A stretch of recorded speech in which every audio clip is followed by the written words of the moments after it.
नमस्कार. आज आपण मिक्स डाळीचे डोसे बनवणार आहोत. याला तुम्ही मिक्स डाळीचे पोळेही म्हणू शकतात किंवा मिक्स डाळीचे घावणेही म्हणू शकतात. आता ह्याला लागणारं साहित्य म्हणजे मुगाची डाळ, चण्याची डाळ, मसूर डाळ, उडदाची डाळ, सालवाली मुगाची डाळ, तांदूळ आणि मेथी. हे सर्व मी अर्धा वाटी घेतले. मेथी फक्त 1 चमचा घेतली आहे. तांदूळ आणि मेथी हे ऑप्शनल आहे. तुम्हाला पाहिजे असल्यास वापरू शकतात किंवा नाही घातल्या तरी सुद्धा चालतात. फक्त मिक्स डाळी घेतल्या तरी चालतात. आता सर्व डाळी आपण एकत्र करून घेऊया. मुगाची डाळ, चण्याची डाळ, मसूर डाळ, तांदूळ, सालवाली मुगाची डाळ, उडदाची डाळ आणि 1 चमचा मेथी. आता आपण ह्या सर्व डाळी 3 वेळा चांगलं स्वच्छ धुवून घेऊया आणि नंतर पाण्यामध्ये भिजत घालूया. या डाळी मी आता 3 वेळा स्वच्छ पाण्यातून धुवून घेतलेले आहेत. आता ह्यात पाणी घालून मी 4 ते 5 तास भिजत ठेवते. तुम्हाला जर सकाळी डोसे बनवायचे असतील तर तुम्ही रात्री भिजत घातले ही सर्व डाळी तरी चालेल आणि सकाळी मग ते पाणी काढून टाका. आता 5 तास झाले आहेत आणि मी त्या डाळींच्या वरचं पाणी सगळं काढून टाकलं आहे आणि आपल्या डाळी चांगल्या भिजल्या आहेत. आता ते आपण मिक्सरमध्ये बारीक करून घ्यायचं आहे. पण बारीक करताना त्याच्यामध्ये इतर साहित्यही घालायचं आहे, ते मी तुम्हाला दाखवते. डाळी बारीक करताना त्यामध्येच घालायचं साहित्य म्हणजे मिरची, आलं, लसूण, कोथिंबीर आणि कढीपत्ता. हे त्यामध्येच मिक्स करून वाटून घ्यावं. हे साहित्य मी थोडं बारीक करून घेतलं आहे. थोडंच बारीक केलं आहे कारण मिक्सरमध्ये ते जास्ती बारीक होईलच. आणि ही डाळ आणि हे साहित्य एकत्र करून मिक्सरमधनं बारीक करेन.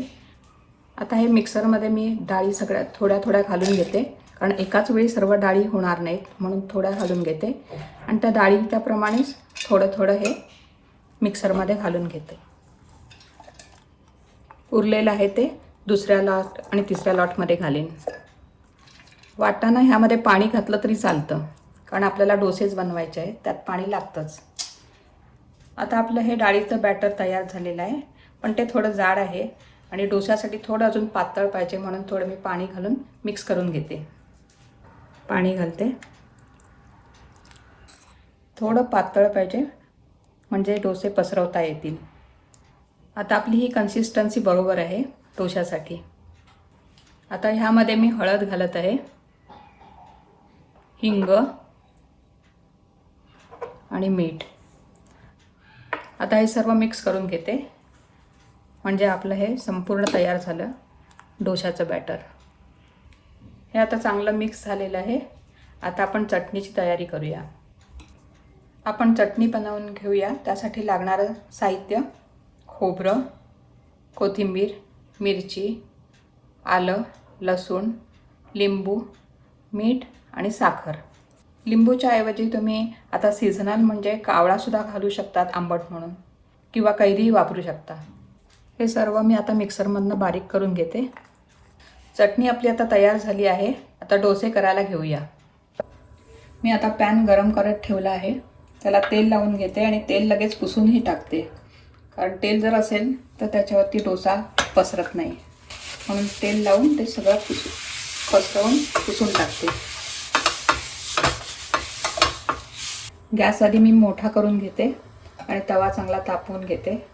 मग गॅस बारीक करते आणि बॅटर घालते. हे आपलं बरोबर झालेलं आहे. हे अतिशय जास्ती घट्ट पण नाही आणि जास्ती पातळही नाही, एवढं बरोबर आहे. आता मी तव्यावर घालून घेते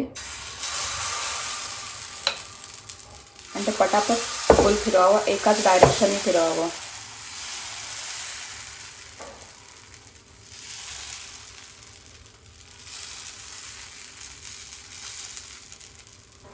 त्याच्यावरती तेल घातलं की तो अजून चांगला क्रिस्पी होतो. आता हा डोसा आपला एका बाजूने झालेला आहे. आता त्याला उलटा करते.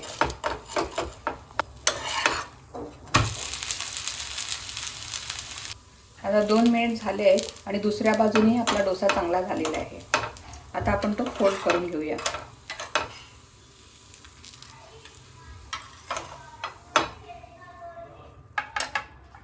आता मी दुसरा डोसा घालत आहे, पण दरवेळी तो प्रत्येक वेळी ढवळून घ्यावं, बॅटर घालताना ढवळून घ्यावं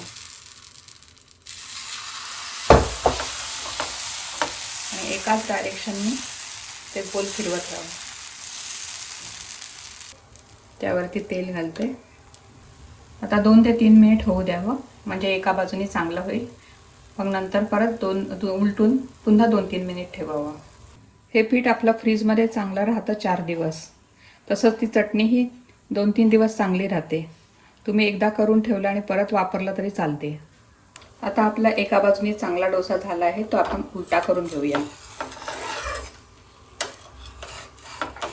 यामध्ये काही फर्मेंटेशन पण नसतं किंवा सोडा किंवा काही घालावं लागत नाही. त्यामुळे ते एकदम हेल्दी आहे आणि ह्याच्यामध्ये वेगवेगळ्या प्रकारच्या डाळी असतात आणि प्रत्येक डाळीचे गुणधर्म वेगवेगळे असतात. त्यामुळे त्याच्यामध्ये हाय प्रोटीन आणि हाय फायबर असतात. त्यामुळे ही रेसिपी एकदम हेल्दी आहे.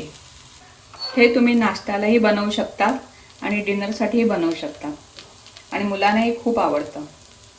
आता आपले हे डोसे तयार झाले आहेत. आता आपण सर्व करूया. आता आपली ही रेसिपी तयार झाली आहे. हा डोसा तुम्ही चटणीबरोबर किंवा दह्याबरोबरही खाऊ शकता. ही रेसिपी हेल्दी आणि टेस्टी आहे. तुम्ही नक्की करून बघा आणि माझा जर व्हिडिओ आवडला असल्यास लाईक, शेअर आणि सबस्क्राईब करा. थँक्यू.